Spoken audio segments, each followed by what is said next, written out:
Good afternoon, everyone. Good afternoon. Good afternoon. Hi everyone. Welcome to Good our afternoon. next webinar sessions. We'll just wait for 30 seconds more for people joining in. People are continuing to join in, so we'll wait for 30 seconds and then we'll start. Good afternoon everyone. Nirav this side from HDS Bank. Hi. Hi, Nirav. Hi. Hi.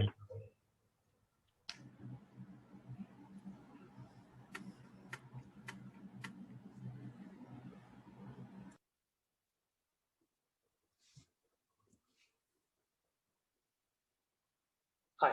So, Cateina is Yeah. So we'll start the session, guys. So Alvika, you keep letting people in, and since it's a very time-bound session, so we'll get started. Welcome you all, everyone, to our the Digital Fifth webinar, where we are having multiple sessions with along with Type team, the Pioneer by Cateina. So, and this is a very interesting topic that we are going to touch upon. But before that, just quick intro from my side. I am Shashank Shekhar. I'm co-founder and taking care of the consulting at the Digital Fifth. We are a small fintech and consulting digital consulting startup working with banks and the startups, helping them into their digital journey, digital transformations, open banking, as well as we work into the partnership and the training. We do lots of trainings, 2 days of the training programs on the open banking, the digital banking, and most of the participants who are going to participate in this webinars, be Yashwant or be Buddha, everybody has been taking sessions there. So just moving ahead on the agenda, all we know that API has been transforming the entire economy dramatically. That you start with Uber or the Expedia, which has been on the other side, where the complete new business evolutions are happening and driven through the APIs. And the banking segment has not been alone with that. And India, if you look at it, the impact of the APIs in the financial services, we can go back in 2014-15 when Yes Bank and RBL launched their developer portal and made these APIs available for the world to consume. But in the last 3-4 years, we might have seen the massive push on the APIs. The driving the APIs have been more with the evolution of the more neo banks, challenger banks, open banks kind of concept, and more new terminology getting evolved, banking as a services, or the payment as a services, lending as a services, where the APIs are driving this new set of the business model. So today's primarily the focus of our discussions is going to be that when you're going to move on the API adoption journey, it's not the your fancy things that you need to build on the API. It's a need for the market. Whether you are a consumer or whether you are a provider of the API is the today's needs. So when you're in the API adoption journey, what are the things that you need to take care of? How you go about building the API platform? What are the different practices? What are the different considerations that need to be taken care of? So that's we are going to talk about it, and I will be supported in the sessions with Sanchit. Sanchit is a good friend and technology geek. I can talk about it. Who is expert in the APIs, microservices architecture, and the blockchain too. And he has been running a company called Cateina Technologies, which is mainly into the API deployment and the development, working with banks and the startups in the Indian ecosystem, and helping the organizations to build the API-enabled business. And I've also been supported by Yashwant Lodha, who is being co-founder and director with Pioneer by, and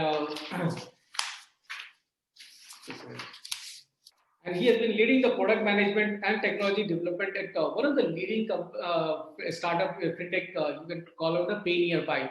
And they have been one of the pioneer into driving this financial inclusion in India with AEPS as one of the core payment platforms from the NPCI. Almost like 30%, Yashwant, you can correct me, 30% of the India APS transactions are being performed through the Pioneer by platform. And then I've also been supported by the Type team with Irwin, who's the account director with Api and Type Technologies. Irwin has over 16 years of experience in the enterprise software and end-to-end solutions in the Asia Pacific region. Multifaceted knowledge in the cloud computing, business alliance, software industry exposure in technology portfolio. And earlier in the careers, he has been a strong sales professional, and he has been supported with Buddha. So Buddha is a product evangelist at Tyke, showcasing the capabilities of Tyke and how it drives business success in this client. With a background in both technology and business, he's very passionate about solving problems at scale and building a connected world through the API. So you can see the diverse. One is a consumer and building a new business model. One is a guy, Sanchit, who is helping the organization to build that API-enabled business, and the team from the Type is providing the platforms to help organizations to build the solutions. So moving ahead, just quick intro on the agenda. Peggy, if you can help me to move the new slide. Yeah. So now next 10 minutes, Sachit will talk us through that what are the acceleration for the API adoptions. So he will be taking us a sessions on the building of the solution business model using the APIs and how the technology helps into doing that. And then a session from the Type team, more on the introduction of the API gateway. What are the API gateway? How the API management platforms get deployed? What are the best practices and considerations that need to be followed in developing that API platforms within the organization? So I think both Buddha and Irwin will be walking us through that. And then a session from Yashwant, probably where that he has built a very unique use cases using those APIs and the platforms of the Type, and how this primarily he has built a business model. So he will be touching upon that and also giving a brief product demo. So that's also, and then we'll have an open panel discussion with all the participants. So where we'll be just touching upon some of the critical components and then open the floor for the question and answer. So with that, I hand over to Sanchit to walk us through next 10 minutes on that entire API adoptions accelerator. Sanchit, over to you. Thanks, Shashank. I think I have control now. Yeah, fine. So, hi guys, I'm Sanchit. I'm the founder CEO of Cateina. We are a small 70 people team of developers in India. And what we think we do is essentially helping companies work through their digital transformations. So we help set up, backends. We help set up integration applications and microservices. And our core expertise lies in integration, blockchain, AI, and enabling cloud practices for banks and insurance companies. We have a biggish footprint in India, but we do also have a presence in APAC and Europe and North America as well. So this is what we think we do. And when we talk about what we do, so immediately what people feel is something like this. So this is what people feel we do. So while we do work with a lot of technologies, things can get a bit difficult when you try explaining it to people. And integration is an especially challenging problem because you are immediately talking about multiple data streams and multiple kinds of data munging algorithms as well. So, and add to this the complexity of automating these tasks at scale. And essentially, this all boils down to this at the very basic level. So when we go to a fintech or an insurtech or a bank, what we end up doing is connecting different data points, different data sources to different data sinks. A good example would be if you are a lending company and for a lending platform that you've already developed, you now need to send notifications for every single loan repayment that happens. If you were to do this through custom code, this would immediately become a code spaghetti for you, because that would require custom code to be added within your business microservices. And this is pretty much what bounded context is not about. So what we talk about when we talk about integration is building integration applications which handle the integration logic. And then you have your segregated, nicely packaged business applications at the edges of this integration platform. And each of these core capabilities can then be exposed as APIs for other partners within your organization or for other entities to consume these services as well. So when I talk about APIs, what are they, right? So an API, like I said, is an interface which you are going to expose to either your business team to build more services, further value-added applications, or if you are planning on a big product launch or a bigger partner ecosystem, you would ideally want to have these APIs exposed to the public over internet, obviously, to help your partners build custom experiences. Now, why should you really care about this? And I think the answer can actually be broken down into two logical components. So there's the business perspective, and then there's the tech perspective. If I were to take the business perspective, I think it's pretty simple. You can either make money or save money through APIs. So when I talk about making money, I'm immediately looking at APIs as the enabler for you to reach bigger customer markets. You can essentially look at partners to extend your developer ecosystem, and they would take up these business propositions to their own clientele. We will be looking at such a business proposition later when Yashwant presents his deck as well. However, there's also the other point in arriving at a decent enough bottom line, which is saving money. So by digitizing a lot of your processes, you can actually end up optimizing your workflows, and that ends up saving money for you. The tech perspective is a bit more nuanced, which essentially means that you can actually have, like I said, a segregation of concerns. You can actually have a good solid management plane on which you can have fine-grained access control on what kind of resources you want different parties to have access to, obviously. And through this, you can actually have a better view as to when your systems should scale when you achieve those spikes. So if that's exciting enough for business and tech, the next obvious question should be, how do I adopt these APIs? What am I supposed to look at when I want to do API adoption? And my answer is this. We should be looking at the entire tech stack as an enabler for API adoption. So if we were to break down every single business into different layers, so you would have the data plane, and then we would have the control plane, and then finally the user plane. And each of these three are essentially key drivers for your API adoption. Because if we look at the data plane, we have, in the modern day and age, we have a lot of data-driven decision-making, right? Which means that a lot of data sources have to be munched together to arrive at data decisioning. And that would drive API adoption. Okay, I think there's some ghost controlling my deck right now. Okay, fine. And then if I take the platform approach, we immediately have organizations that have these unique capabilities built in, and now they want to modularize these offerings and onboard more partners, as well as a new revenue stream through a new sales channel for themselves. And finally, we can look at the user plane.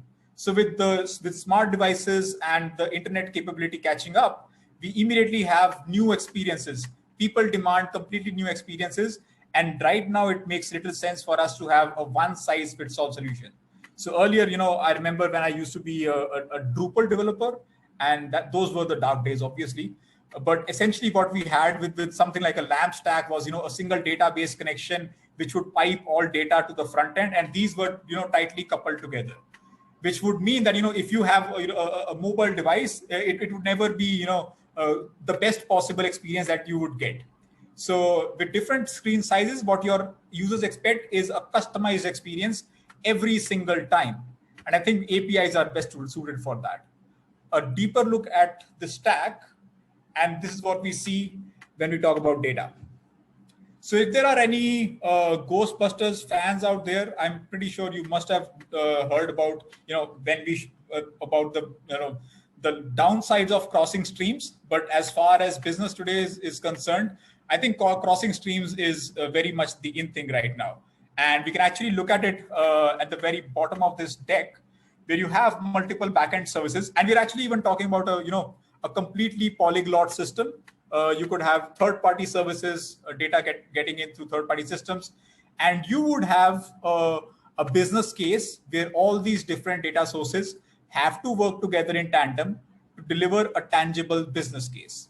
A good example would be credit rating. So let's say if you want to do credit rating, and it becomes better when you have multiple data sources working together. Let's say you have KYC data, you have buy data, sell, spend data for an MSME. So these are multiple data sources coming from different data channels. And what you would have in the middle would be services which would act on these data And finally, a way to expose these APIs for separate systems to consume. So this is a good example of data driving your API adoption. So you have different data sources, and now you want to munch them together and arrive at a custom experience. The second, obviously, is the platform approach. You have an existing business. So let's say you are a payments company and you've already exhausted your current payments channels and you really still want to grow your digital revenue. How do you do it?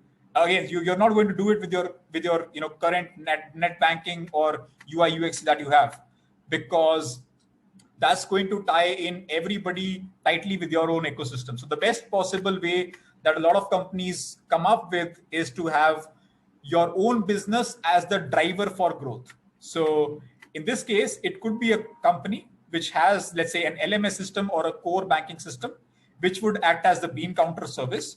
And then you can leverage this to either onboard new users through a purely digital channel, and these would be end customers, or you could onboard a totally new category of people, developers, who would consume your services on your behalf and build custom experiences. We've seen this, in so many different places. So it could be a chatbot API from a chatbot platform that you could give out, and your partner ecosystem could end up consuming it in their own custom applications, and then you would have a totally new revenue channel. So this is a platforms-driven approach where you sort of end up extending your partner ecosystem.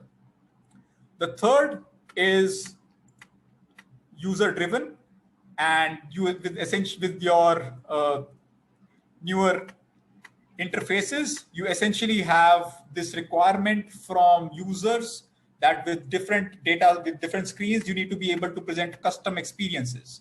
So what you don't want to have is a single data stream which caters to both your web applications and mobile applications. And this is, again, where you want to create custom experience APIs on top of your core set of microservices. Okay, so all good. We have key drivers. So what's the hitch then? I think we have a few hitches, obviously. So just like the key drivers, I think we can find hitches across the three planes. In the data plane, we have these problems around the legacy systems. So if you want to extend your legacy systems, it's going to be a pain, obviously, because if you want to introduce custom code, that's going to create, again, a lot of code spaghetti. If you look at the control plane, then again, it's going to be very tough for you to also be able to manage security. You're going to have to manage spikes as well as outages. And again, it's going to be a challenge for you to ensure that all that extra code gets involved in every single microservice that you end up delivering. And finally, at the user plane, I think the challenges that you would have immediately would be from the larger developer ecosystem out there, which would expect world-class services from you. And I've seen this at a lot of partner ecosystems with banks and fintechs both, where the only documentation that they ever have is maybe a PDF or again, in worst case scenario, maybe a TXT file. So you don't want to do that if you really want to have a thriving partner ecosystem.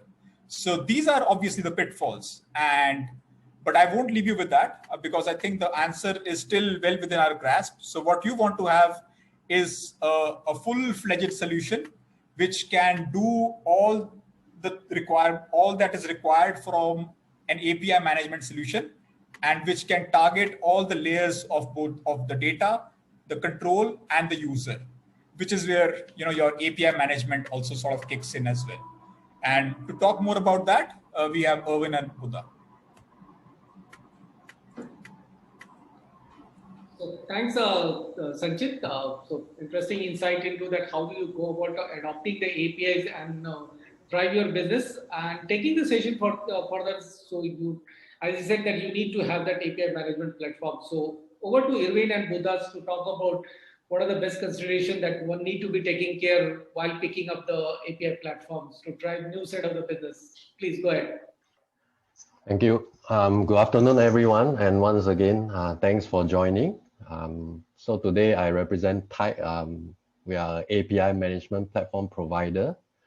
We work very closely with Cateina, who helps us in solutioning with our prospect customers, and we support the API management platform. So today I have myself and with Buddha. Buddha is our product evangelist. He will also be helping me to answer some of the questions at the end of the session. So just an introduction, who is Tide? We are a UK-based startup, right? Started in 2014 as an open source product by our founder, Martin. And while he was searching for a good API gateway solution, he decided that he wants a very lightweight, advanced, using an advanced technology API gateway. And so he decided to build one, published in GitHub. In 2016, there was a lot of requests, right, from customers who want to use a commercial license. And that's where we were born in 2016. We are API management agnostic, independent API management provider. All right, we focus just on API management, which also means that we do a lot of heavy R&D. We try to have technologies, new feature that is 2-3 years ahead of time. And we do this with 2 major releases per year. Right? We have some offices around the world. Buddha and myself are based in Singapore, UK in our HQ, as well as US. However, we have about 80 to 90 employees now, spread across 27 countries with a decent size of customers in the APAC region.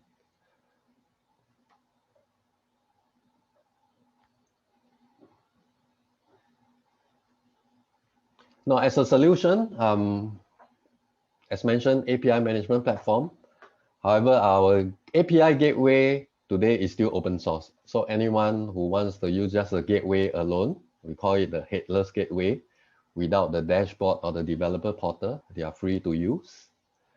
The platform is developed in Golang.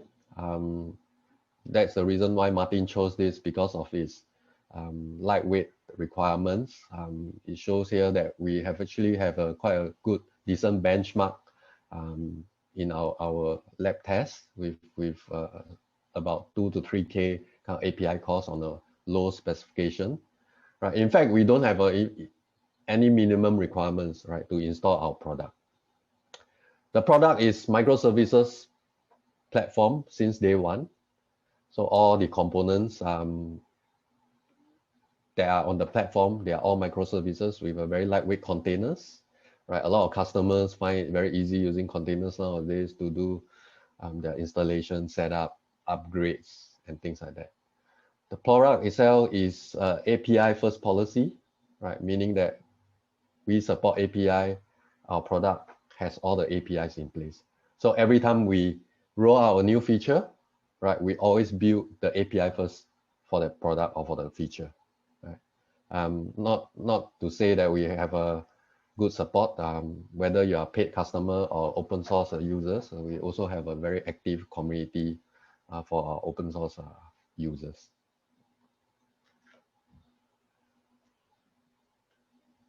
So before I talk into a little bit more on the API management platform, let's look at some of the best practices that a lot of customers starts off with an API program.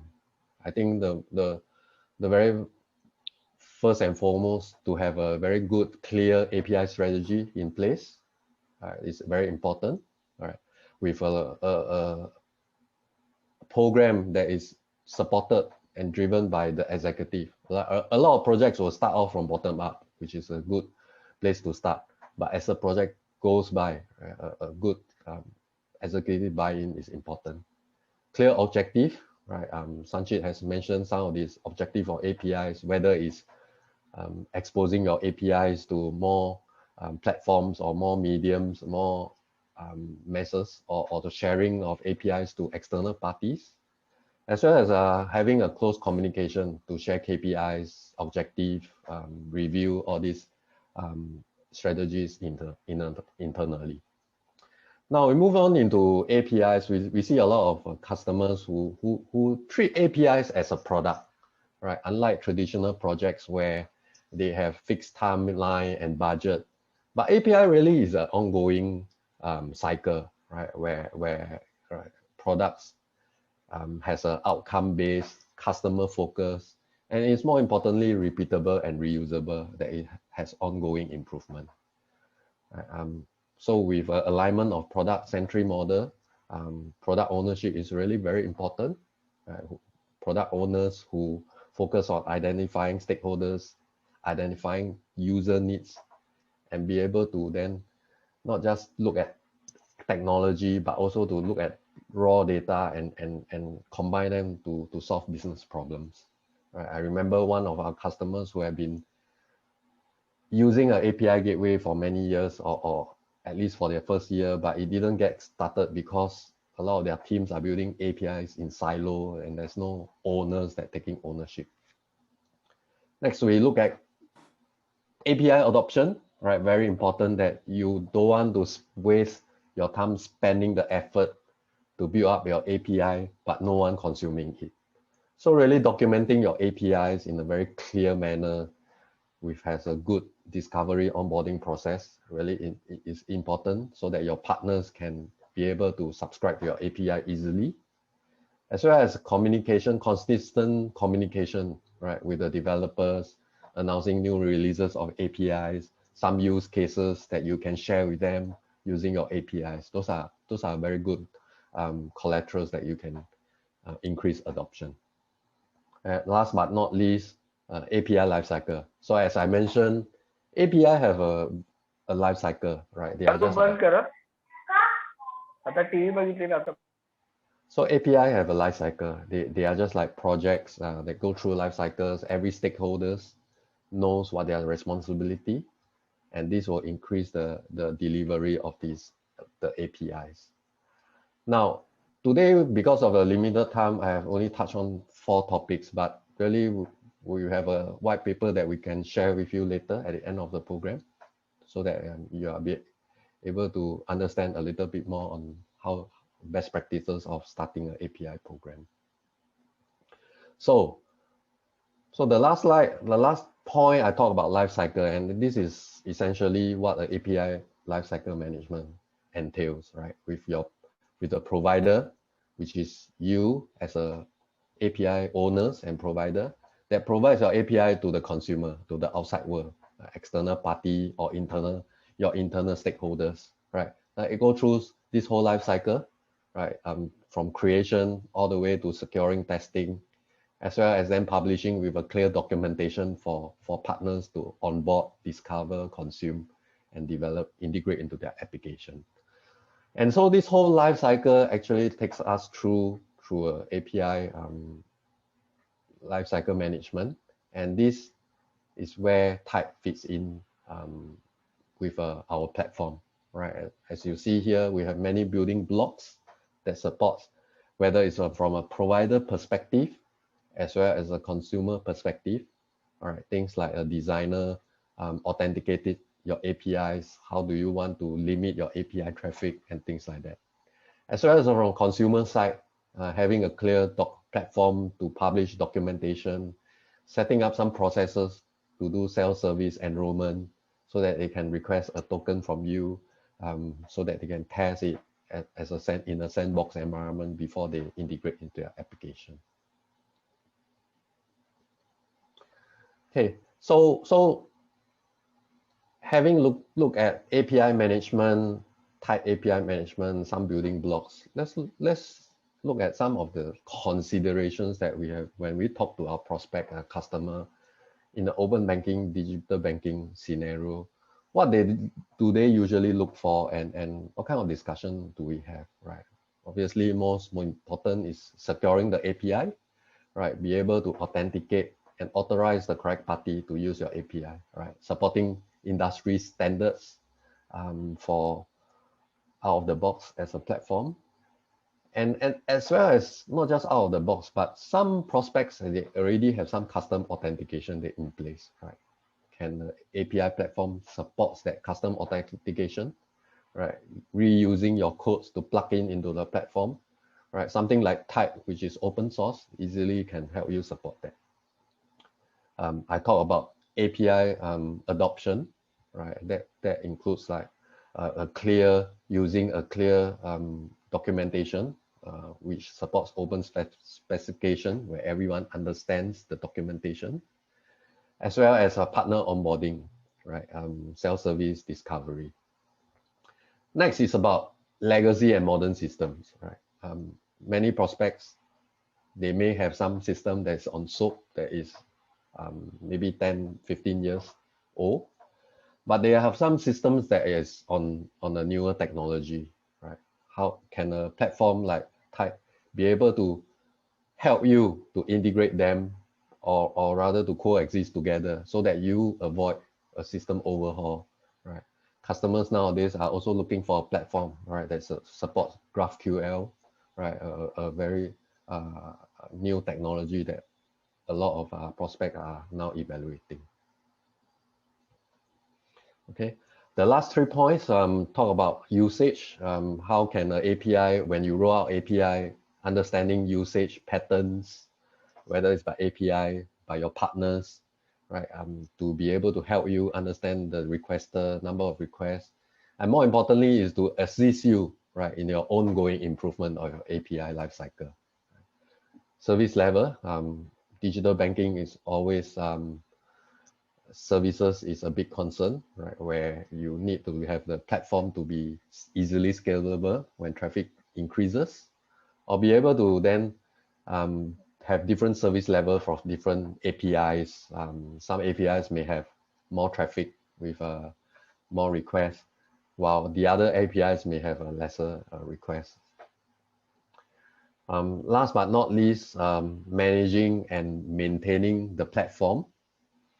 I think not just setting up, but ongoing maintenance, right? Tomorrow, if there's a new version coming in, can it help you to quickly do a blue-green deployment upgrade strategy so that your system, you still go on 24/7, right, without needing to bring down the system, right? And as I mentioned before in the few slides, Type is a very lightweight platform. In fact, a lot of our customers, they find that having Type does not require massive infra investment. So we have customers who have a gateway in production with a 2 CPU, 2 core, right? And in a EC2 cloud instance, 1 CPU, 1 core specification. So that's how lightweight Type is. Okay.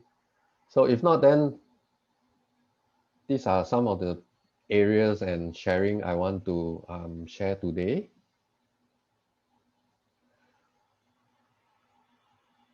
Right. So we have later we'll be sharing with you a link for download as well as short survey.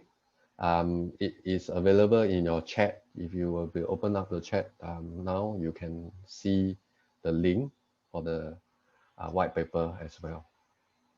If not, then our website also have some sign up trials, right? Whether you want to set it up a trial on a cloud environment or even your on-premise environment.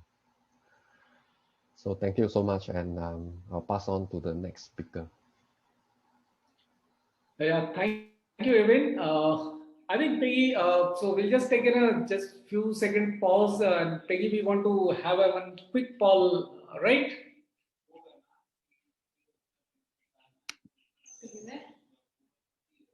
Peggy, you're there. Yes. So, okay, so we are just going to take a quick poll, just in a very, to lighten the more atmosphere. So, Malvika, can you just post the poll? It just take 30 seconds, will not take more than that. It will just appear on your screen, and we just want to get that response.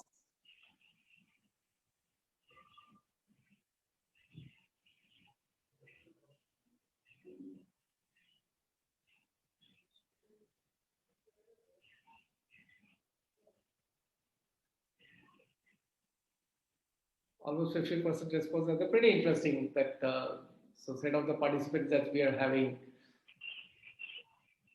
Yeah, done. So I think we'll be ending the poll. That's thanks guys to participate and taking the session.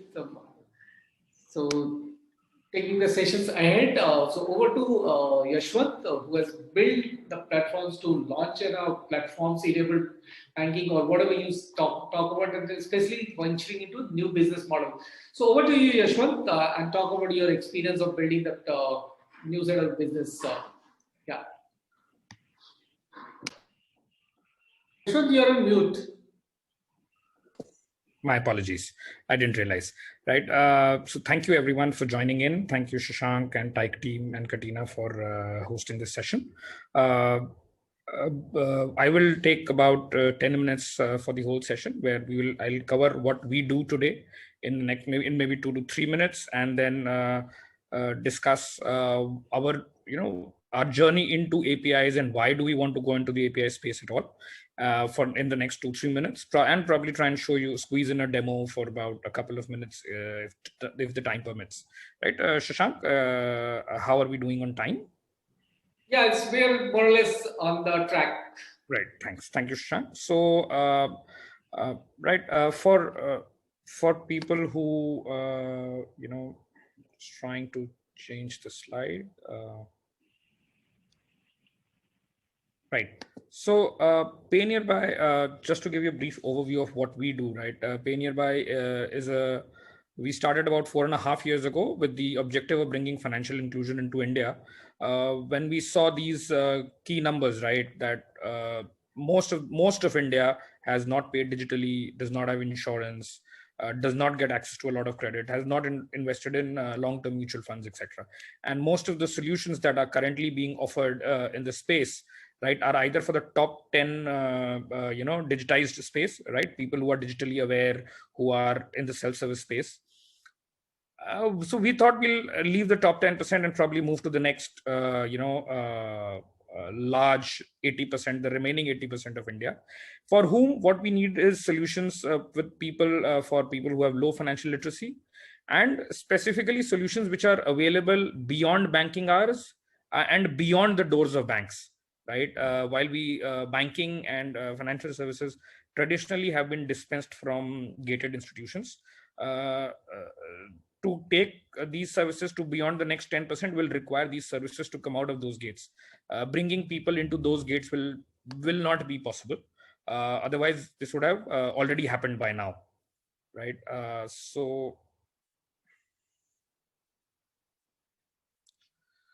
What we try to do is create an assisted financial services platform. So what we have done is to bring services to people who do not have digital money or digital literacy.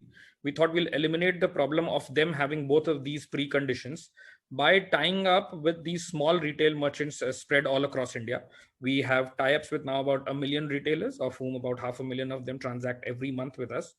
And we offer a whole bunch of services, including cash deposits, cash withdrawals, bill payments, recharges, savings accounts, and opening recurring deposits, insurances, and we'll soon be venturing into the space of lending, and utility services like travel, recharges, etc. through these space. To give you an idea of where we have reached till now, right? So what we have done is we've given these retail merchants a mobile app and a web platform, and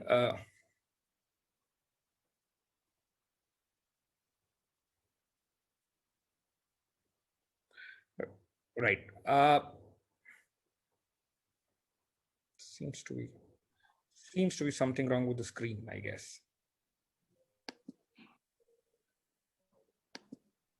I think we have moved it to, yeah, I think it's better now. Yeah. Right. And what we've been able to do with this model, where we tie up with the retailers and then retailers dispense financial services to the end customers, instead of us or any institution directly dispensing it to the customer, is we have been able to democratize access and democratize trust dispensation. Right. Large banks, large institutions, the first thing that they do is dispense trust. That is why people transact with them. By tying up with the nearby retailers, what we have done is that we thrive on the retailers' trust that the customers already place on them. With a little bit of training, most of these retailers are now digital savvy, have access to smartphones, and are being able to offer services.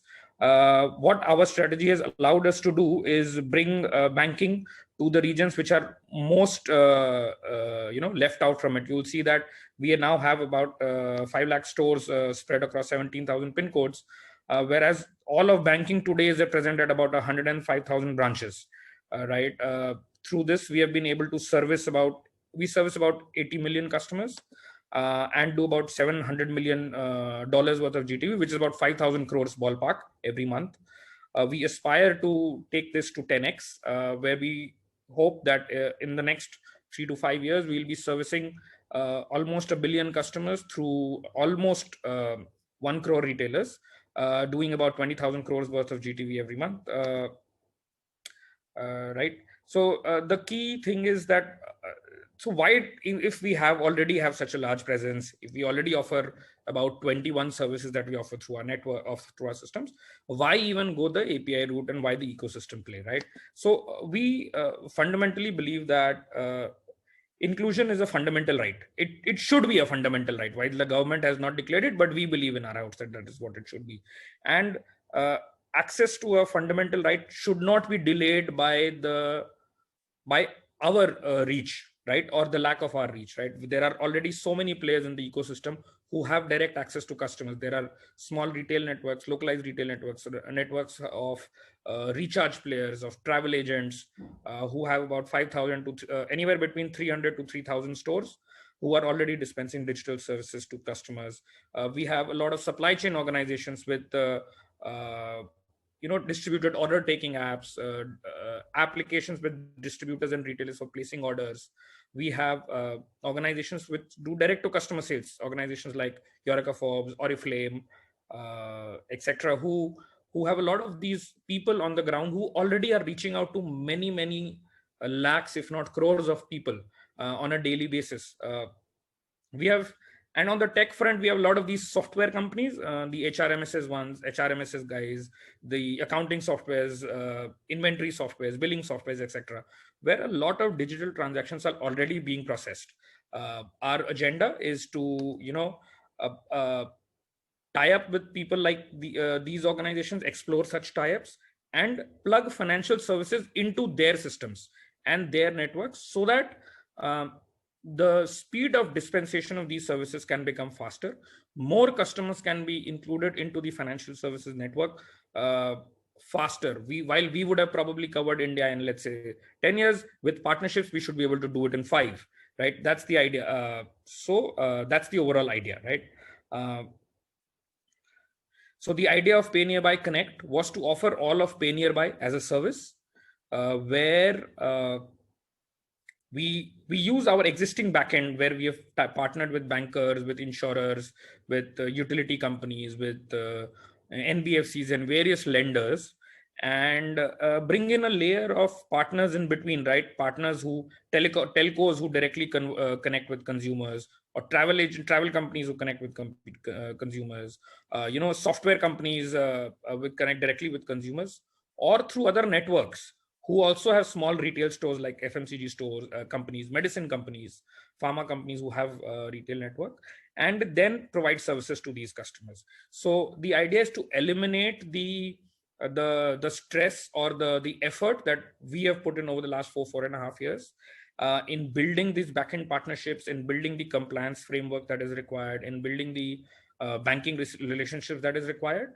and to offer all of that ready-made, packaged, to people who have access to customers, right?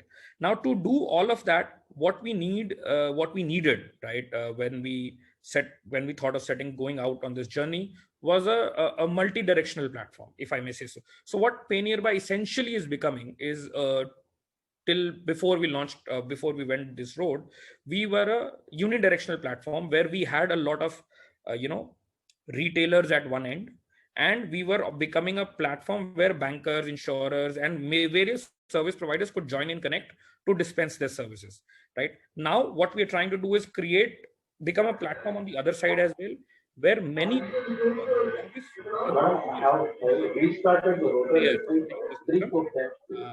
like I said, the travel guys, the recharge guys, the software guys can also connect with us, and then provide services to the customer, which meant, to become a multi-directional platform, what we needed was that these layer of partners that we want to onboard and should be able to integrate easily, should be able to onboard themselves easily, should have access to quality documentation. The integration itself should be scalable and secure. Most importantly, secure, this, because there's a lot of it is financial transactions. building scale was important. Today we will have 5 partners, tomorrow we'll have 500. How will we handle integrations? How will we make sure that each one, we don't have to worry about each integration being unique in itself? How do we bring in easy support? Most of the times, in fact, the biggest service differentiation is in support and the quality of support that we offer to our partners. Banking is banking, whether you do it with us or whether you do it with other players, but how we support our customers is going to be the key differentiator in the long run. The other important thing was also to make sure that the pricing is viable. Being a startup and having grown this journey, what we've realized is that a lot of heavy initial investment becomes difficult to make, especially in new businesses where you don't really know how well it is going to scale. And the financial environment today is not very conducive to belief-based investments, right? People want to see success before you want to put in more money. People are not willing to do a lot of upfront investments. So the idea is, how do we build in a pay-as-you-go model? And as we evolve, how do we offer our newer products, our newer offerings to our partners without the whole thing having to be done from scratch, right? So these were the 4 or 5 problems that we were looking out to solve when we were launching Pay Nearby Connect. That is where I think Tyke comes in with a comprehensive API management, and I must compliment the team on the product that has been made available. Yeah, right. Just sorry. So try to wind up your 30 seconds to 1 minute if you can just complete it. And then... Right. Sure, Shashank. So then what we have done is we have installed Tyke. So when third-party apps, whether web or mobile apps, try to reach out to Nearby, where we have hosted our service on the cloud our platform on the cloud as a service, right? Tyke will be used as the intermediate authentication layer, the hosting layer, as well as the documentation layer, so that all requests that come to us are validated by Tyke, secured, and then only passed to us. It will also be used as the security features like rate limiting, logging, etc. will also be done on the Tyke platform, right? We had planned for a demo, but like Shashank said, for the paucity of time, I will skip that a little bit.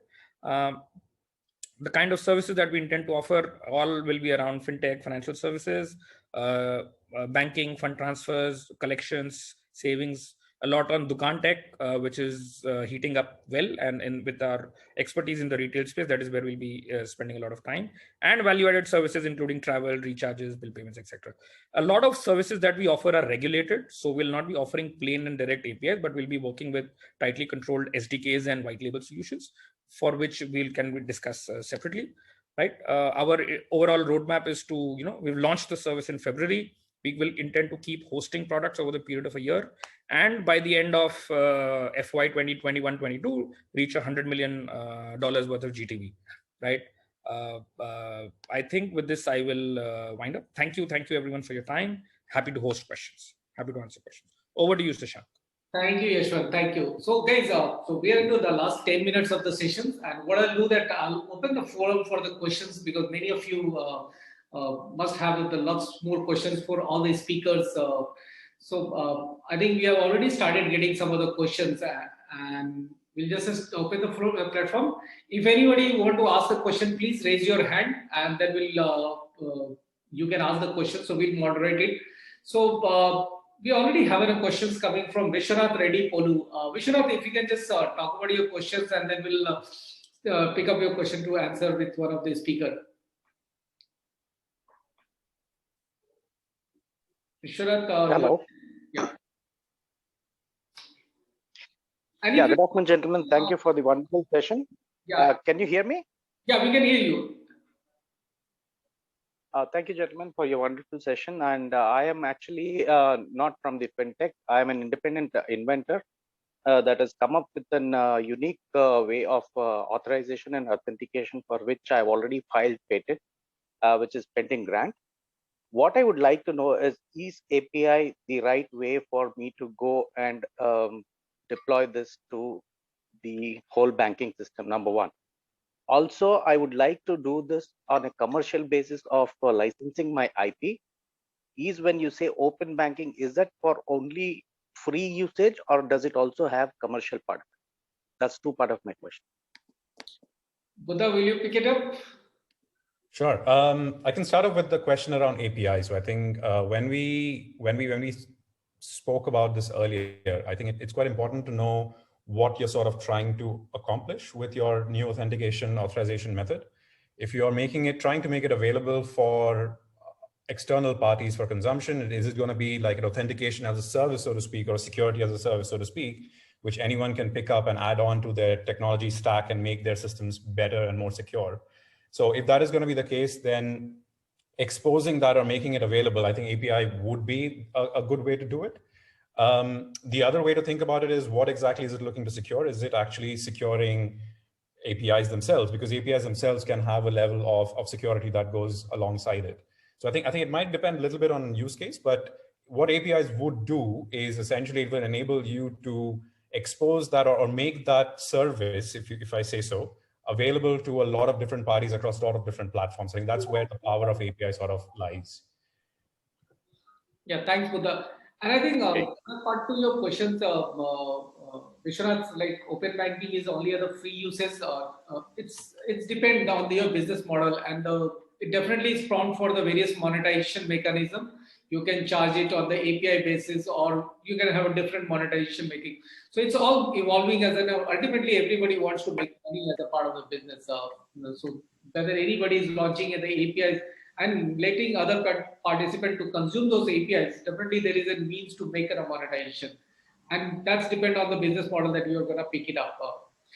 What open banking, sorry, just to add on a little bit there, just what open banking is essentially a standard. It essentially tries to standardize certain things across the board, making it trying to make it a little bit easier for consumption by external parties. So I don't think there is necessarily a blocker there when it comes to commercial offerings or anything of that sort. It's essentially a means of standardization rather than anything else. Thank you so much, gentlemen. I appreciate it. I think I have my answers.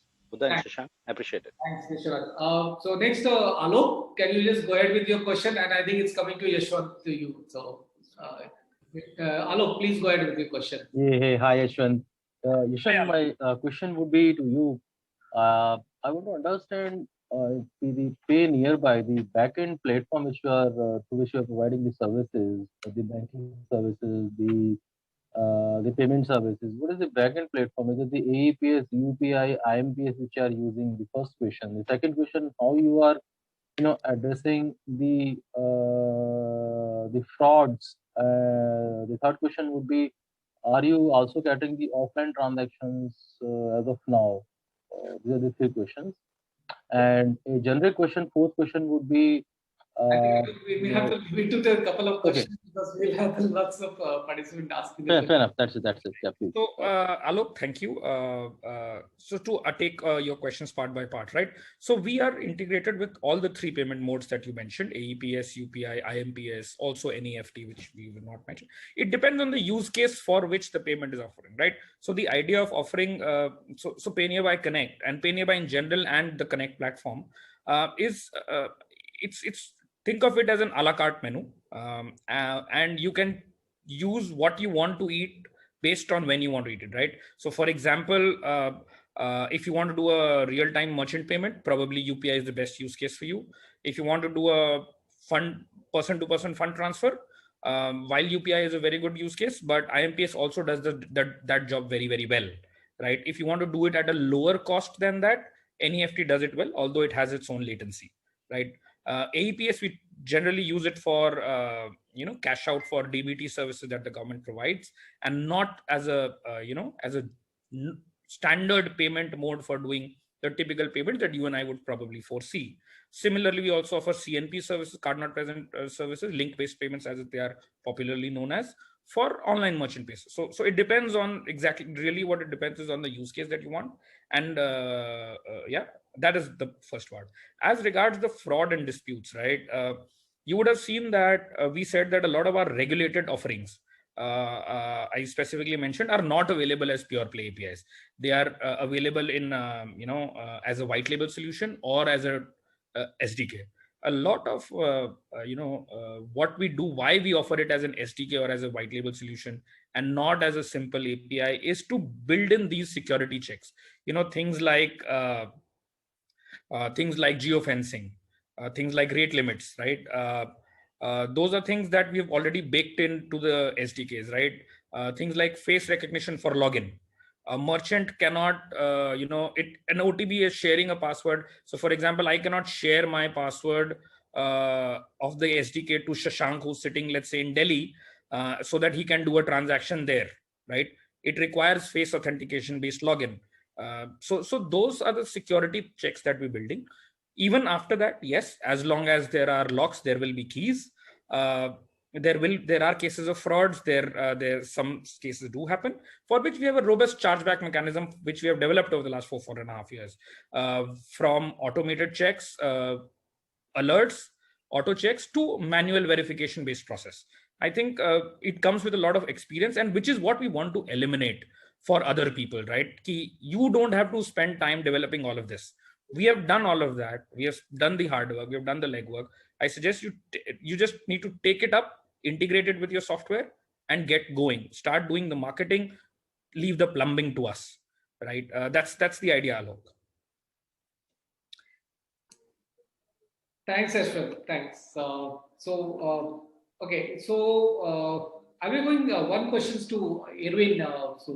So Irwin or Buddha, you can pick it up. So with your global presence, having a global presence, you have been seeing the transition of the APIs with open banking standards coming up. Singapore also the API playbooks coming up. How you seeing that this transitions taking shape in the next couple of years? We talk about the banking as a services or the open banking. So primarily use of the APIs and building new business models. So how do you see this transition shaping place in the next couple of years?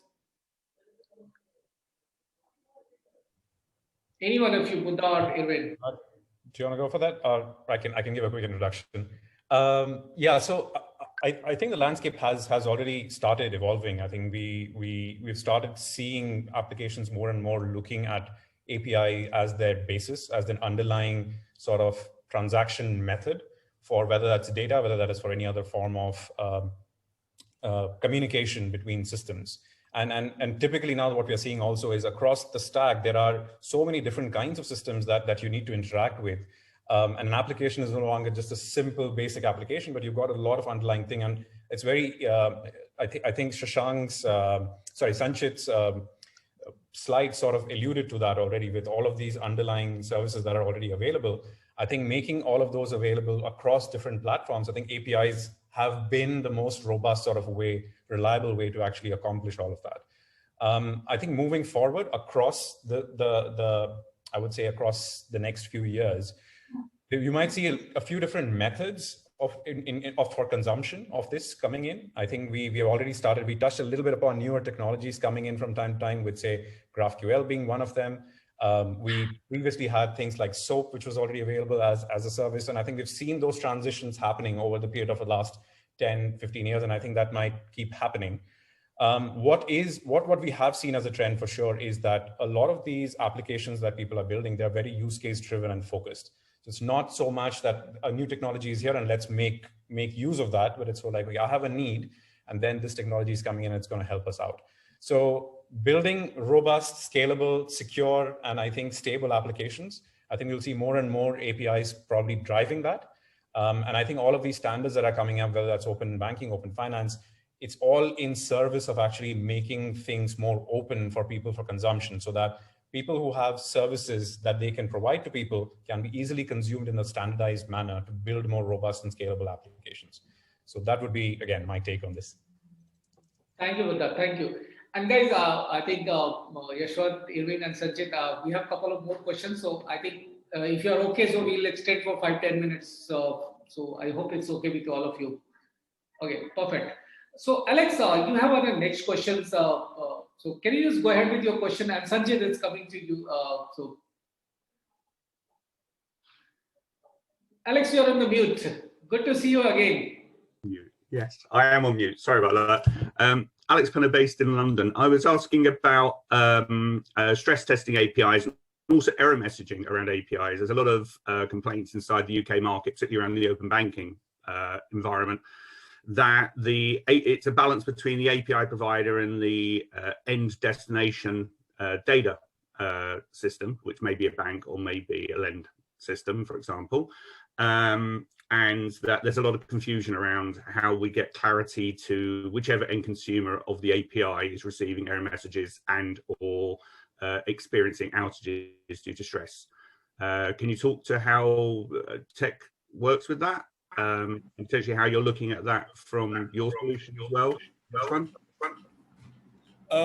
Instead of an answer, how would you prefer a dirge from me? And because that's exactly what it is when I'm talking about microservices.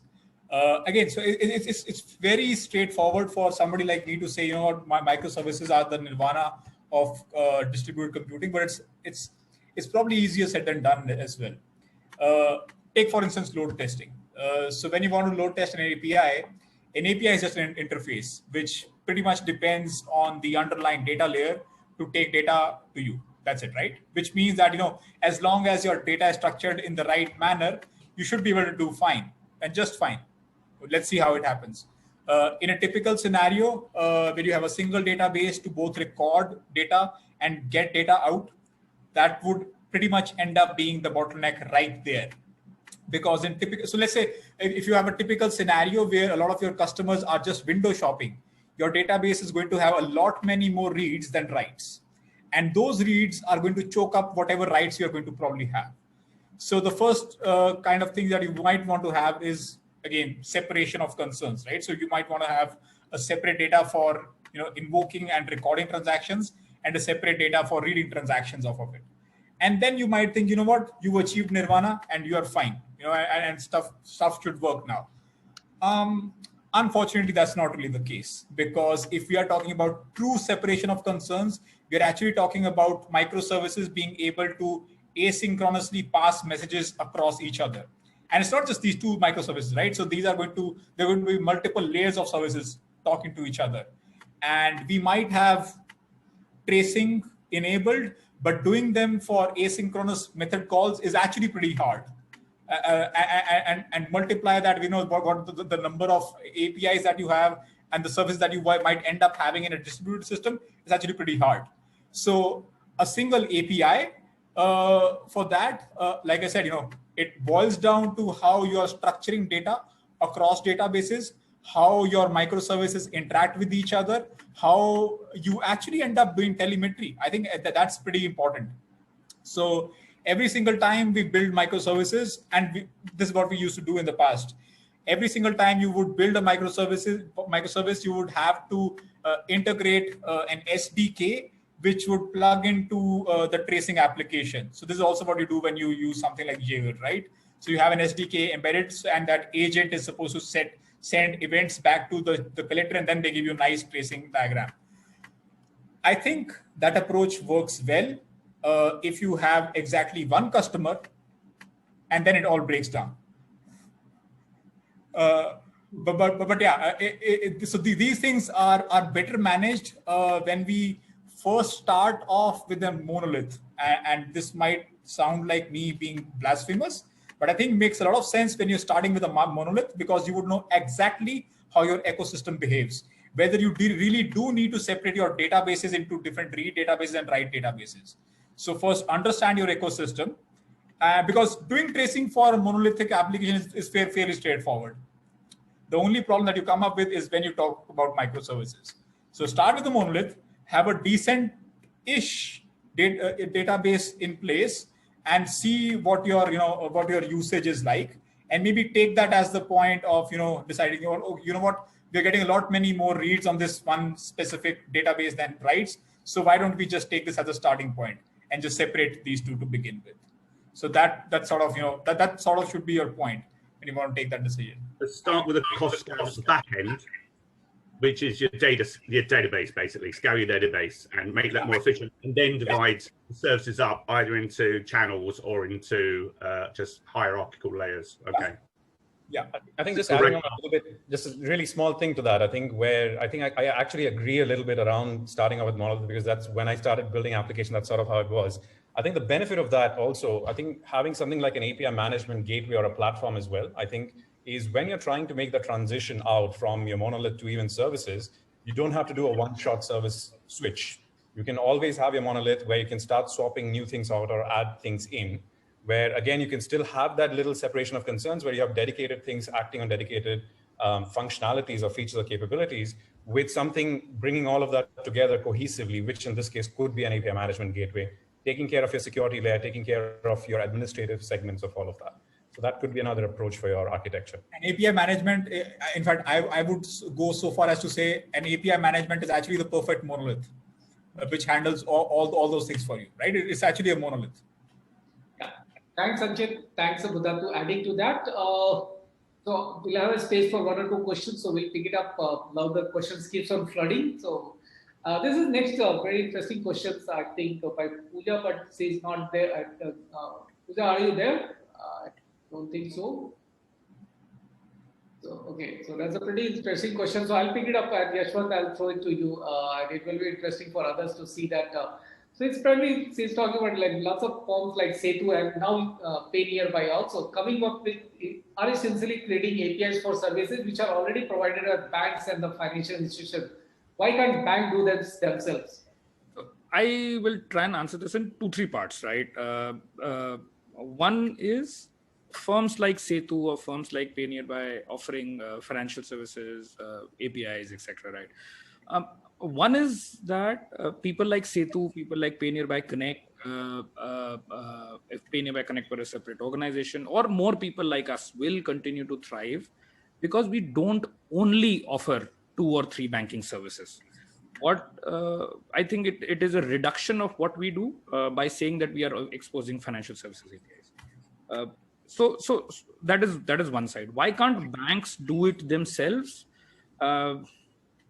It's like saying, the makers, the founder of Revlon or the founder of Armani will look the best in their creation. So it's that does not work that way, right? People are good at everybody's good at some things. Anybody who tries to be good at everything pretty much always turns out to be not good at any of them, right? Banks are very good at compliance. Banks are very good at keeping things stable. Banks are very good at dispensing trust that small organizations like Setu or Pay Nearby find it very hard to develop. It takes years for people to trust us, right? Maybe even longer, right? But banks, large financial institutions do that part very well. They do that well by keeping things stable and taking a very hard look at compliance and all of that. Younger organizations like us, Setu, many more organizations, right? We are nimbler, so we are able to provide some of the things very well. Banks have the overall responsibility of offering everything, right? We don't have to offer FD and RD, right? Or a lot of these trade solutions or international solutions, etc. We don't have to. We are doing good in a small section of us. So it's not about whether banks can do it. I don't believe banks can do it well. Banks can do it well by powering people like us and partnering with people like us. Many specialists like us together combine to form all the services that a bank provides. So it is not a mutually exclusive solution. This partnership requires both of us to exist strongly for each other for it to really work out. Thanks, Yashwant. So I think now we'll like to wrap up. I think we have left out with some of the questions. So we'll pick up those questions and we'll respond in the mail.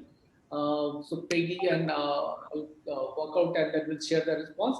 Now we'll just have before we wind up the sessions, we would like to have another poll coming to you, and we'll be very happy to hear your response, and it's primarily help us to refine that our webinars programs.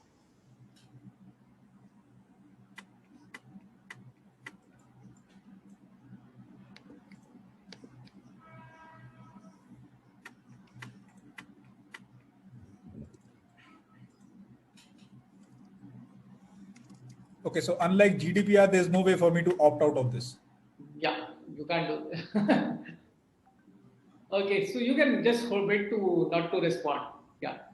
Thanks. So Malvika, we'll just stop that poll. Thank you guys for your feedback. And I'd like to thank all the speakers taking out time, Sanchit, Buddha, Erwin, and Yashwant to facilitate these sessions. Really, and thank you. And Erwin, just closing sessions, anything you would like to talk about before we take Thank you everyone again. So maybe I'll just wrap up with last statement that so Thai API platform, although we said it's an open source product, but it's definitely a secure platform where we support a lot of out of the box authentication, industry standard authentication.